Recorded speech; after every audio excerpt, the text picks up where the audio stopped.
Jiwa yang tertukar. Pertama, cita-cita. Jika ditanya soal cita-cita, pasti semua orang punya jawaban versi masing-masing.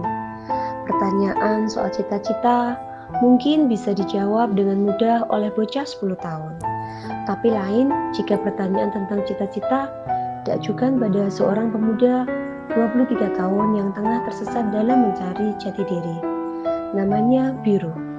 Secerah namanya, Biru punya kepribadian yang menyenangkan, punya banyak teman dan disukai semua orang.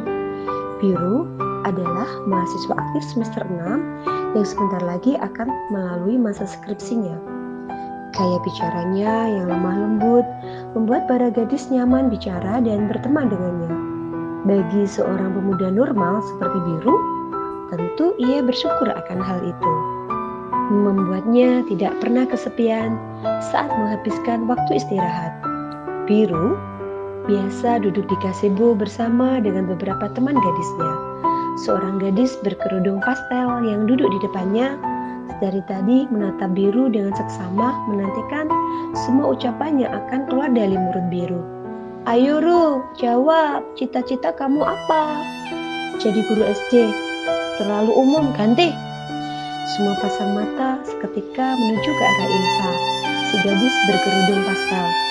Insa aneh-aneh aja, cita-cita Biru ya terserah Biru dong. Gadis yang lain lagi terheran dengan perkataan Insa dan memutuskan bergabung ke obrolan random itu. Ih, Mbak Nuri nggak tahu ya, zaman sekarang itu cita-cita bukan hanya keinginan pribadi kita, Mbak. Sebelum memutuskan cita-cita, ada banyak faktor yang harus dipertimbangkan. Dan faktor itu biasanya melibatkan orang lain. Insa merepet panjang lebar menjelaskan teori cita-cita menurutnya. Biru pun merasa tertarik dan memancing senyum aneh di wajah Insa keluar. Gimana maksudnya, Sah? Insa dengir. Biru memasang telinga siap mendengarkan. Sedangkan Nuri menggeleng lemah menyaksikan kelakuan kedua kawannya. Percayalah, ini bukan pertama kalinya Nuri jadi saksi pembicaraan random Biru dan Insa. Jadi gini, dengerin ya. Insa mengedarkan pandangannya. Ih, Mbak Nuri dengerin. Iya, denger kok. Madep sini, Mbak. Insa menarik tangan Nuri dan Biru membawa perhatian kedua kawannya hanya untuk dirinya. Waktu kita masih kecil, terus ditanya, cita-cita kamu apa? Pasti kita tanpa pikir panjang bakal jawab guru, dokter, pilot, chef. Tapi coba kalau sekarang di umur ini kita ditanya cita-citanya apa, pasti pakai mikir dulu. Mau jadi guru tapi gajinya sedikit, mau jadi dokter tapi biayanya mahal, mau jadi pilot pun juga mahal, mau jadi chef orang tua nggak setuju, iya kan? Sekarang kalau mau punya cita-cita mesti mikir dulu. Insa menarik nafas sebelum melanjutkan kembali. Iya kan? Kalian ngerasa gitu juga kan? Nuri yang awalnya tidak tertarik dengan bahasan tentang cita-cita ini, kini memutuskan ikut ambil bagian. Gini Sah, kalau menurut aku hal itu alamiah. Bukan karena kita udah dewasa, kita jadi nggak bisa bebas bercita-cita. Tapi justru karena kita udah dewasa, jadi kita mesti menentukan cita-cita yang tepat buat kita dari berbagai faktor. Lagi pula, cita-cita itu bukan hanya tentang profesi loh. Ada banyak yang bisa dijadikan cita-cita, nggak hanya melulu soal profesi. Wajah Insa menampilkan beberapa kerutan, tanda ia sedang berusaha menyerap maksud ucapan Nuri. Sedangkan Biru manggut-manggut sambil tersenyum. Kemudian menoleh ke arah Insa dan menampilkan cengirannya. Insa yang masih belum dapat pencerahan soal perkataan Nuri menoleh penuh iri ke arah Biru. Ru, emang kamu paham kok senyum-senyum? Satu-satunya orang yang gak paham itu kamu, Biru. Tak kehabisan akal, Insa tak terima disebut tak paham, maka ia mengajukan pertanyaan pada Biru. Kalau emang lo paham, coba deh gue tanya. Sebelum punya cita-cita jadi guru SD, emang udah ada cita-cita yang kamu korbankan? Biru sontak tersenyum. Senyum yang membuat lesung pipi di sebelah kirinya nampak dengan jelas. Ada banyak Insa, ada banyak hal yang harus diikhlaskan untuk dapat satu cita-cita ini. Mbak Nuri benar, cita-cita tidak hanya soal profesi, tapi cita-cita kamu jadi guru SD. Terus itu apa kalau bukan profesi? Guru SD memang profesi, tapi yang buat aku mau jadi guru SD bukan hanya itu, tapi sebagai wujud kepatuhan. Aduh, pusing aku, makin gak ngerti, Ru. Biru sudah geleng-geleng, Insa sudah merepek makin pusing. Jadi sudah saatnya Nuri menghentikan percakapan berat ini. Udah. Jadi Insa duluan yang ngajak bahas beginian. Tahu tuh Mbak, malah dia sendiri yang muat. Insa melotot tidak terima. Kalian sekongkol ya? Ih, Biru mendadak ingin mengusik kepala Insa. Bahkan ia sudah bangkit dari duduknya. Kalau saja bukan Nuri yang mencegah, dipastikan kerudung pastel Insa akan kusut sebentar lagi. Sabar, Ruh. Nih anak harus diservis ulang kayaknya. Enak aja. Kalian tuh yang harusnya pengertian dikit. Kalau temennya nggak paham tuh dijelasin, bukannya malah dibully. Kompak Biru dan Nuri menjawab. Lah, terus tadi apa? Biru, anak pertama dari 2 bersaudara. Punya seorang kakak perempuan yang selalu jadi panutan. Salah, Biru anak kedua dari 2 bersaudara. Punya seorang kakak perempuan yang selalu jadi panutan dalam tindakannya. Biru itu suka sekali melakukan hal yang seperti kakaknya lakukan. Bahkan Biru hanya mau masuk sekolah yang sama dengan kakaknya. Beda usia keduanya tepat 3 tahun. Sehingga saat Biru masuk SMP, kakaknya sudah lulus dari sekolah itu. Begitu juga di SMA saat Biru masuk, kakaknya lulus. Pernah beberapa kali si kakak merasa terganggu dengan sikap Biru dan mencoba menegurnya. Saat itu usia Biru masih 12 tahun. Biru kecil terus merengek agar dimasukkan ke kursus memasak di tempat yang sama dengan Mbak Dayu. Begitu Biru memanggil kakaknya, "Dek, kamu gak boleh ikut." Suara Dayu meninggi. Ia tidak mau lagi Biru mengikutinya kemanapun ia pergi. Semua teman Dayu bisa bebas bermain tanpa harus menjaga seorang adik. Ia juga mau seperti kawan yang lainnya. Kenapa Mbak, mau kursus masak loh. Masak itu buat cewek. Kenapa yang laki-laki gak boleh masak Mbak? Biru lihat di luar banyak kok laki-laki yang bisa masak. Dayu kesal, dia hanya mau Biru tidak mengganggu langkahnya terus-terusan. Tetap aja, pokoknya kamu gak boleh. Biru tak ingin kalah, ia balas berteriak di depan kakaknya. Mbak Dayu gak sayang sama Biru. Muka Biru mulai memerah, matanya sedikit berair dan mulutnya siap merengek keras-keras. Wah, Mbak Dayu tega sama Biru. Hush, diam, sengaja ya biar Bunda denger. Diem Dek, biar aja Bunda dengar, sekalian aku mau ngadu. Berani sekarang kamu sama Mbak. Pokoknya Biru mau ikut masak. Berak. Dayu membanting tasnya yang berisi perlengkapan memasaknya sehingga menimbulkan suara yang cukup kencang, menarik atensi sang Bunda yang tengah duduk di depan mesin jahit dengan beberapa baju milik kedua buah hatinya. Dayu melewati Bundanya begitu saja, meninggalkan Biru yang masih menangis di depan rumah. Sang Bunda penasaran, mengikuti langkah cepat Dayu menuju kamarnya dan cepat-cepat mencegah pintu itu tertutup. Dayu, tunggu.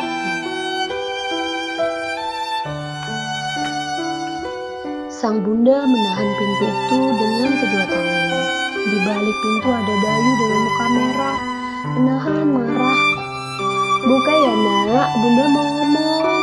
Muka Dayu makin suram. Ia tidak mau Bundanya sampai tahu pertengkarannya dengan Biru. Namun ia sudah tak tahan lagi dengan tingkah adik laki-lakinya itu. Dayu, iya Bunda. Pintu terbuka. Keduanya duduk di tepi ranjang Dayu. Sang bunda menatap putrinya intens dan mulai bertanya, "Kamu kenapa, nak?" "Nggak apa-apa, Bun. Jangan bohong, Bunda tahu." Dayu sedikit terkejut dan matanya terarah ke wajah sang bunda. "Tadi Bunda dengar?" "Iya." "Maaf, tadi Dayu bentak adek." Wajah sang bunda tetap tenang, penuh wibawa, menuntun agar putrinya terus bercerita. "Kenapa adeknya kok dibentak?" "Dayu kesal, Bun. Adek terus-terusan ikutin apa yang Dayu kerjakan. Dayu nggak suka. Awalnya nggak masalah, Bunda. Tapi lama-lama Dayu nggak suka. Yang Dayu lakukan itu pilihan Dayu, punya Dayu. Kenapa adek harus ikut-ikut? Memangnya adek nggak punya pilihan sendiri apa?" Air mata Dayu menetes tanpa ia sadari. Lolos begitu saja dari kedua mata beningnya. Rupanya Dayu mengatakan semua dari hati. Sang bunda yang sangat paham bagaimana anak-anaknya tak ingin hal ini jadi sebuah permasalahan yang makin besar. "Dengarkan Bunda ya, adek lakukan itu karena adek suka sama Dayu. Adek selalu menganggap Dayu itu contoh yang baik, makanya adek selalu ikuti apa yang Dayu lakukan. Tapi Dayu nggak suka, Bunda. Bunda tahu kenapa tiba-tiba Dayu mau kursus masak? Kenapa, nak? Biar adek yang cowok itu nggak bisa ikut lagi. Tapi tetap aja si adek keras kepala, nggak punya pendirian." Rupanya rasa kesal Dayu terhadap si adek belum reda. "Dayu nggak boleh seperti itu, nak." Wajah Dayu masih syarat akan rasa benci, sampai tiba-tiba sebuah pemikiran terlintas di benaknya dan membuat otot tegang di wajahnya sedikit rileks. Terus sekarang Dayu maunya gimana? Tapi Bunda mau Dayu dan adik saling minta maaf dulu, nggak boleh tengkar ya. "Gini aja, Bun, biar aja itu adik yang ikut kursus masak. Dayu kasih cita-cita Dayu buat adik. Dayu masih bisa cari cita-cita yang lain. Kasihan adek nggak bisa cari cita-cita sendiri. Dayu sepertinya kali ini butuh waktu yang lama untuk membujuk si putri sulung." Namun tanpa keduanya sadari, di depan pintu kamar Dayu ada sebuah hati yang hancur karena perkataan kakaknya. Biru kecil sudah banjir air mata, namun tanpa suara ia di sana. Ia dengar semuanya. Sejak pertengkaran soal kursus memasak tempoh hari, Biru masih belum mau bicara dengan sang kakak. Sudah terlanjur sakit hati katanya. Dan di meja makan, saat semua anggota keluarga hendak makan malam, sang ayah, kepala keluarga bagi keluarga kecil itu, kembali menyinggung soal kursus masak. "Dayu, iya ya, gimana kursus masak kamu?" "Mas." Dayu terkejut pun sang bunda. Rupanya sang ayah terlampau sibuk sampai tidak tahu bahwa ada pertengkaran hebat antara kedua anaknya. "Oh, udah nggak ikut lagi ya?" Sang ayah terkejut. "Loh, kenapa?" Sang bunda menoleh ke arah Biru, memastikan ekspresi putra bungsunya. "Mas, nanti aja aku yang kasih tahu, kita makan dulu ya." Sang ayah memasang wajah bingung. Apa dia melewatkan sesuatu? "Ayah, Dayu udah gak ikut kursus masak lagi sejak minggu lalu karena..." Dayu sengaja menggantung kalimatnya, melirik sebentar ke arah adik dan mendapati ekspresi kesal di wajah lucu adiknya membuat Dayu tersenyum puas. Karena apa?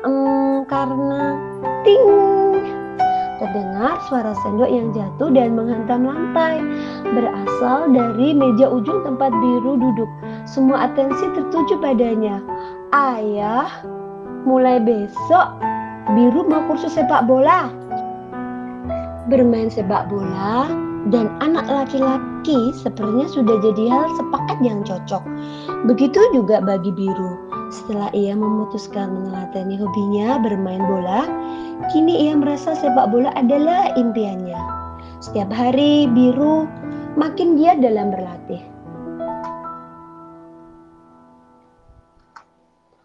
Memenangkan berbagai pertandingan di sana-sini bersama tim kesayangannya. Semuanya berjalan dengan begitu lancar sampai ia memasuki usia 18 tahun, tepat di tahun terakhirnya di bangku SMA. Sedikit demi sedikit permasalahan mulai muncul. Lagi-lagi di meja makan keluarga biru, kini mereka berempat tengah menikmati makan malam ditemani televisi yang menyiarkan berita tentang masa depan para atlet. Sebaris judul berita yang menyita semua perhatian anggota keluarga. Mantan atlet sepak bola nomor 1 ini kini hidup dalam kekurangan. Loh, coba lihat, dulu dia jadi idola semua orang waktu ayah masih sekolah. Sang ayah mengawali sambil menunjuk TV menggunakan dagunya. Iya ya, dulu bunda juga sering dengar namanya disebut orang-orang. Sepertinya dulu jadi idola banget. Bener bun, tapi ya sekarang kok jadi gini? Memangnya kalau jadi atlet itu setelah pensiun gak dapat tunjangan kah ya? Si putri sulung ikut meramaikan pembicaraan. Gak ada nak, zaman ayah dulu atlet pensiun ya sudah, tidak dapat apa-apa. Malahan banyak pensiun atlet yang masa tuanya susah. Mereka harus usaha sendiri buat dapat uang di masa tua. Oh iya biru, atensi ayahnya teralihkan ke arah biru, membuat si putra bungsu mengangkat kepalanya yang dari tadi terus menunduk, berusaha menghindari percakapan ini. Kenapa ya? Kamu gak ada niatan jadi atlet kan? Betul kan? Dari tadi biru sudah antisipasi kalau pertanyaan macam ini muncul untuknya. Gak tahu ya, tapi biru suka main bola. Bohong, biru bohong pada ayahnya, pada semua yang ada di sana, bahkan pada dirinya sendiri. Sejak di SMP, biru bahkan sudah berjanji pada dirinya sendiri, kalau kelak ia akan jadi pemain bola yang hebat dan bergabung bersama tim nasional. Mumpung belum terlanjur nak, jadikan bola itu hobi saja, jangan dijadikan impian. Tapi ya, biru, itu kamu lihat sendiri kan, sudah banyak contoh. Jadi atlet itu masa tuanya gak terjamin nak. Maaf ya, tapi gak semuanya begitu. Memang gak semuanya begitu, tapi besar kemungkinan jadi begitu. Biru berusaha sebisa mungkin tidak menampakkan ekspresi kesal, tetapi dia tetap memasang wajah setenang mungkin di depan orang tuanya. Ayah kamu benar biru, sepak bola cukup jadikan hobi saja. Kini giliran sang bunda yang mematahkan impiannya. Oh iya biru, kan semester depan udah mau lulus. Udah ada rencana daftar ke universitas mana? Dayu, kakak kesayangan biru, ikut dalam percakapan tentang masa depan biru ini. Ingin biru bilang pada semuanya kalau sebenarnya ia bahkan bisa dengan mudah diterima di sebuah klub sepak bola karena prestasi sepak bolanya daripada masuk ke sebuah universitas. Namun, mengatakan hal itu sekarang tentu saja bisa memicu keributan yang lainnya. Belum ada mbak, nanti mbak Dayu pilihin yang cocok buat biru ya. Dayu merengut, memasang ekspresinya heran yang aneh. Tuh kan, lagi-lagi gak bisa milih sendiri, apa-apa ngandelin mbak terus adek tuh. Biru hanya tersenyum sembari menghela nafas panjang menanggapi respon kakaknya. Sedangkan kedua orang tuanya tertawa karena menganggap hal ini adalah sebuah interaksi yang menggemaskan antara kedua saudara. Sial, aku udah punya pilihan sendiri, tapi malah ditolak terang-terangan, bahkan tanpa diberi kesempatan menjelaskan, ucap biru. Tentu saja dalam hati, gak boleh diucapin langsung, gak sopan. Biru! Suara melengking Insa menyadarkan biru dari lamunannya. Kemudian sebuah tepukan keras mendarat di punggung biru, membuat si korban mengadu, aduh sakit sah, Insa Biru bangkit dan berusaha meraih tangan sahabatnya itu. Gak kena ya. Bukan Insa namanya kalau tidak membuat biru kesal barang sehari saja. Dan kalau keduanya sudah mulai ribut, akan ada Nuri yang dengan senang hati melerai. Untung saja ada Nuri. Gadis yang biasa mereka panggil Mbak itu punya sikap yang jauh lebih dewasa di antara ketiganya. Nuri masuk universitas 1 tahun lebih lambat dari mereka berdua. Jadi Biru dan Insa memanggilnya Mbak. Udah dilihatin banyak orang tuh, malu. Gak apa-apa Mbak, biar semua tahu kalau nih anak emang suka bikin ribut. Biru berhasil meraih tangan Insa dan mengangkatnya tinggi-tinggi seperti seorang atlet tinju yang dinyatakan menang. Insa mau, benar saja mereka sudah jadi perhatian publik. Sejak suara melengking Insa memanggil nama Biru tadi. Aduh malu Ru, gak peduli. Lepasin dong, enggak. Biru ganteng, lepasin dong. Enggak. Oke. Apa? Insa bilang oke. Perasaan Biru dan Nuri mendadak tidak enak. Mereka sontak menatap Insa penuh antisipasi, menantikan hal bodoh apa lagi yang akan dilakukan si yang paling muda ini. Hiks, tolong saya sakit. Teriak Insa heboh sambil mengangkat tangannya yang masih digenggam oleh Biru, bahkan mengangkatnya lebih tinggi dari yang Biru lakukan. Tolong saya dibully. Semua pandangan mata mahasiswa yang sedang lewat tertuju pada ketiga sahabat itu. Mereka menatap aneh ke arah Biru, kemudian menatap peneriba ke arah Insa. Gila, akting Insa benar-benar harus diacungin jempol. Dengan cepat, Biru lepaskan tangan Insa dan pergi begitu saja, berjalan ke arah kantin. Biru, tunggu, ucap Nuri yang sepertinya lebih memilih ambil langkah menjauh dari Insa sebelum ia makin malu berada di sana.